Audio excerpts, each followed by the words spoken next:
naturel. Mais une nuit, alors qu'elle s'apprêtait à dormir, un bruit sourd retentit depuis la porte de sa cour. Elle se leva d'un coup, une sensation glacée parcourant son échine. D'un mouvement brusque, elle alluma une lampe et s'avança prudemment. Son cœur battait à tout rompre, mais sa curiosité la poussait à avancer. Dans le salon, l'ombre d'un homme se dessinait, presque irréelle. Olamide se figea, la gorge serrée. Il était là, Tunde. Mais il n'était pas celui qu'elle avait connu. Ses traits étaient de pâle, ses yeux étaient noirs, comme si l'âme qui l'habitait n'était plus la sienne. Il était vêtu comme autrefois, dans ses vêtements de travail. « Ma chérie, tu ne m'attendais pas ?» Sa voix était douce, mais une froideur surnaturelle émanait de chaque mot.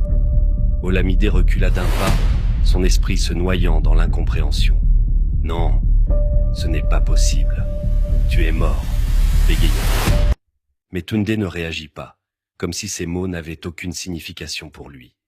Il s'assit calmement sur le vieux tabouret en bois, comme s'il revenait d'une simple journée de travail. « Tu ne veux vraiment pas m'aider ? Je ne peux plus attendre. » Paniquée, Olamide se précipita hors de la maison. Elle se rendit directement chez Maman Ugochi, la doyenne du village, connue pour ses connaissances en mysticisme et en traditions anciennes. La vieille femme l'écouta attentivement. « Olamide, dit-elle d'une voix basse, si Tunde est revenu, ce n'est pas un simple accident. » Olamide se souvint alors des derniers jours de Tunde. Il avait changé, devenant distant, étrange.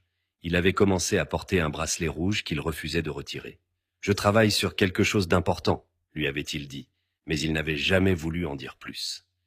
La vieille femme hocha lentement la tête. Il a trahi un engagement et il réclame leur dû. Le cœur d'Olamide se serra. Elle ne comprenait rien, mais elle n'était pas prête à laisser son mari revenir sous cette forme déshumanisée. Déterminée à comprendre, elle retourna chez elle fouillant sa maison pour avoir des réponses, mais n'y trouva rien.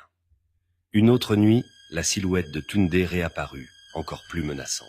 « Viens, Olamide, tu dois m'aider à réparer ce que j'ai brisé. Donne-leur ce qu'ils veulent. » Avant qu'elle puisse comprendre pleinement le sens de ces mots, une ombre colossale se forma derrière elle. C'était lui. Tunde tendait la main vers elle, son visage maintenant déformé par une douleur indescriptible. « Je ne peux plus attendre Olamide. Donne-leur ce qu'ils veulent. Fais-le avant qu'il ne soit trop tard. » Olamide ferma les yeux. Elle ne savait pas ce qu'elle devait faire, mais elle était prête à